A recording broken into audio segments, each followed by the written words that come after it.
மொழி இடம்பெற்றுள்ளதற்கு தமிழ்நாடு பால்வளத்துறை அமைச்சர் மனோ தங்கராஜ் கண்டனம் தெரிவித்துள்ளார். பங்களாதேஷில் வாழும் சிறுபான்மை இந்துக்களுக்கு பாதுகாப்பு வேண்டும் என்று கூறும் பிரதமர் மோடி, இந்தியாவில் உள்ள சிறுபான்மை மக்களின் பாதுகாப்பை இதுவரை உறுதி செய்தது இல்லை எனவும் கன்னியாகுமரியில் செய்தியாளர்கள் சந்திப்பில் தெரிவித்தார். கன்னியாகுமரியில் இன்று Uganda, France, Germany, Singapore, Malaysia போன்ற பல்வேறு நாடுகளிலிருந்து 100 அயலக தமிழ் இளைஞர்களை திருவள்ளூர் சிலைக்கு படகு மூலம் அனுப்பி வைக்கும் நிகழ்ச்சி நடைபெற்றது.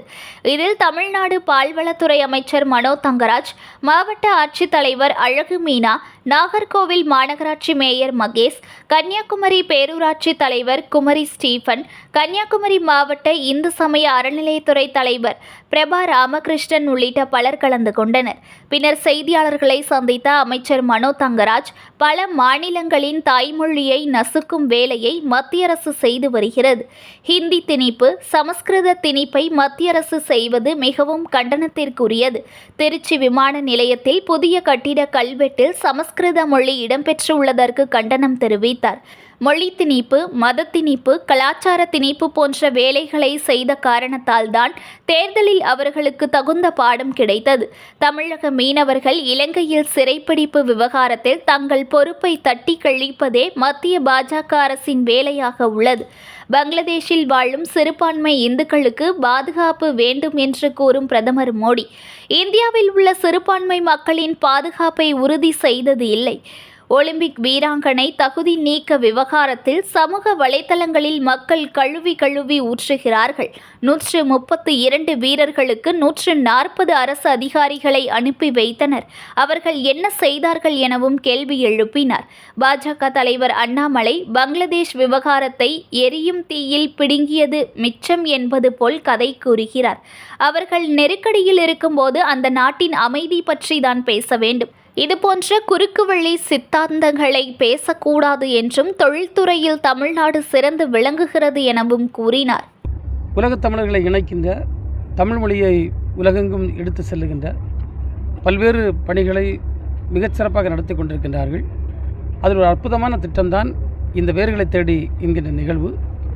இன்றைக்கு பல்வேறு நாடுகளில் வாழுகின்ற தமிழ் வம்சாவளியை சார்ந்த மாணவர்கள் இங்கு 150க்கும் மேற்பட்டவர்கள் வருகை இருந்திருக்கின்றார்கள்.